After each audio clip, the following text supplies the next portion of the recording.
एक टाइम था जब YouTube इंडिया का सबसे बड़ा ब्लॉगर सिर्फ एक ही नाम था, सौरभ जोशी व्लॉग्स।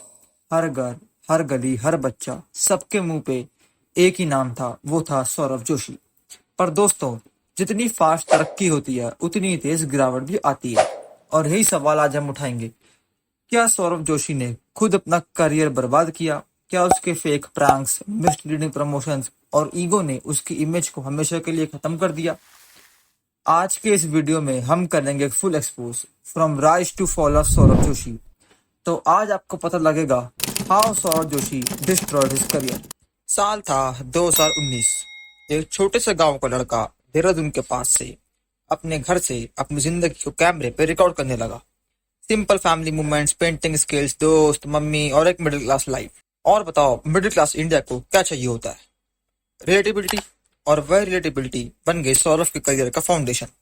2020 के लॉकडाउन ने दिया एक और बूस्ट। सब घर पे थे और उन्हें चाहिए था एक घर जैसा कंटेंट।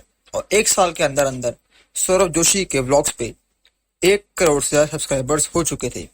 सोचो, एक लड़का जो कल तक आम था आज इंडिया का नंबर 1 ब्लॉगर बन गया। क्या ये ड्रीम नहीं लगता? पर दोस्तों, जितनी फास्ट नेम, फेम, पैसा आता है उतना ही बड़ा प्रेशर भी साथ में आता है। सौरभ जोशी ने अपने ऑडियंस से एक कमिटमेंट कर दिया, जो कि था डेली व्लॉग्स। अब आप सोचो, क्या हर दिन अपनी जिंदगी को इंटरेस्टिंग बनाया जा सकता है? जब जिंदगी सिंपल हो और आपको रोज कंटेंट बनाना पड़े तो क्या होगा? आंसर सिंपल है, रेपिटेशन। और वही शुरू हुआ सौरभ जोशी के व्लॉग्स में। गाड़ी, चाय, हंसी मजाक, थोड़ा शॉपिंग, फैमिली और फिर वही साइकिल। ऑडियंस बोर होने लगी, कमेंट्स आने लगे, भाई कुछ नया दिखाओ, ये तो बोरिंग हो रहा है। लेकिन अब शुरू होती है कंट्रोवर्सीज की असली कहानी। 26 अक्टूबर का एक व्लॉग आता है, fake egg prank on mummy. इस व्लॉग में मम्मी जी क्लियर कहती हैं, हमारे घर में कभी अंडे आई नहीं, ना आएंगे। मतलब क्लियर है, घर हमेशा प्योर वेजिटेरियन रहा है।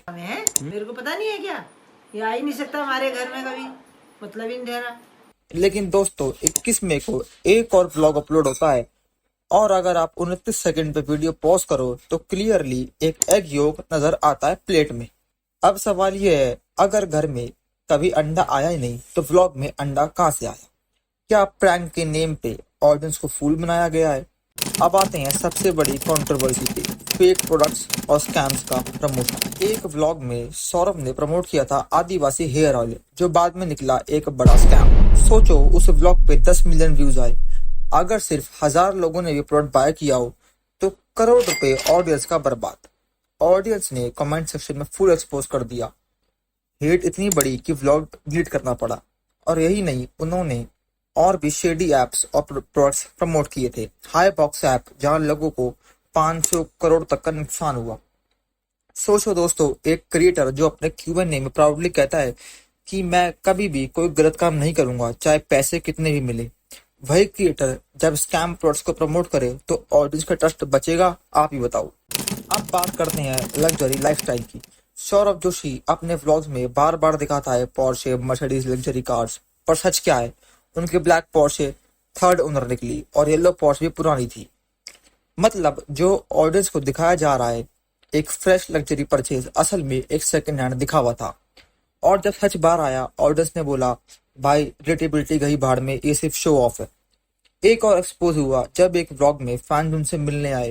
फैंस गाड़ी के आगे खड़े थे, सौरभ भाई चिल्लाते हुए। लेकिन सौरभ ने अपनी मर्सिडीज स्पीड में निकाली और फेस छुपा लिया। भाई ये तो कुछ ज्यादा है, बहुत एटीट्यूड था भाई। वहां से आराम से आया और यहाँ से इतनी तेज गए सौरभ भाई। सौरभ सोचो, अगर उस वक्त कोई फैन गाड़ी के सामने आ जाता तो क्या होता? और क्या एक क्रिएटर का फर्ज नहीं होता कि अपने फैंस के लिए रुक जाए जो उन्हें सपोर्ट करते हैं? अब सवाल ये है, क्या यही है वो हम्बल व्लॉगर जिसको इंडिया प्यार करता था? ये सब एक्सपोज ऑडियंस ने खुद कमेंट्स में कर दिया। और जैसे ही क्रिएटर्स ने एक्सपोज वीडियो बनाई, सौरभ के व्लॉग्स में से हिंट्स गायब होने लगे। एक टाइम था जब हर व्लॉग पे 10 से 15 बिलियन व्यूज आ रहे थे। अब वही व्यूज घटकर 3 से 4 मिलियन पे आ गए। और नए व्लॉगर जैसे फुकरा इंसान, फ्लाइंग बीच, लक्ष्य चौधरी उन्हें ओवरशैडो करने लगे। रीजन क्या था? सिंपल है, ट्रस्ट खत्म हो चुका। तो दोस्तों, ये है सौरभ जोशी के डाउनफॉल का सच। रिलेटेबिलिटी खत्म हुई, ईगो बढ़ गया, फेक लाइफस्टाइल एक्सपोज हुआ, स्कैम, प्रमोशंस, ब्रांडिंग ने ट्रस्ट तोड़ दिया और ऑडियंस बोर हो गई सेम सेम कंटेंट देख देख के। और सवाल ये है, क्या अब कम बैक पॉसिबल है? क्या वो दोबारा अपनी पुरानी ऑडियंस का ट्रस्ट जीत सकता है? आंसर मेरे अकॉर्डिंग तो नहीं है। लेकिन एक चीज क्लियर है, यूट्यूब पर करियर बनाना मुश्किल है, पर उसे बर्बाद करना बहुत आसान। सौरभ जोशी की कहानी एक सबक है, फेम के साथ ईगो मत लाओ, ऑडियंस का ट्रस्ट कभी मत तोड़ो और हमेशा सच दिखाओ और सच सीखो। तो दोस्तों, अब आप बताओ, how Saurabh Joshi destroyed his career? क्या आपको लगता है कि उसका डाउनफॉल परमानेंट है या एक दिन वो कम बैक करेगा? और ऐसे ही और वीडियोस देखने के लिए वीडियो को लाइक और शेयर और चैनल को सब्सक्राइब जरूर करें।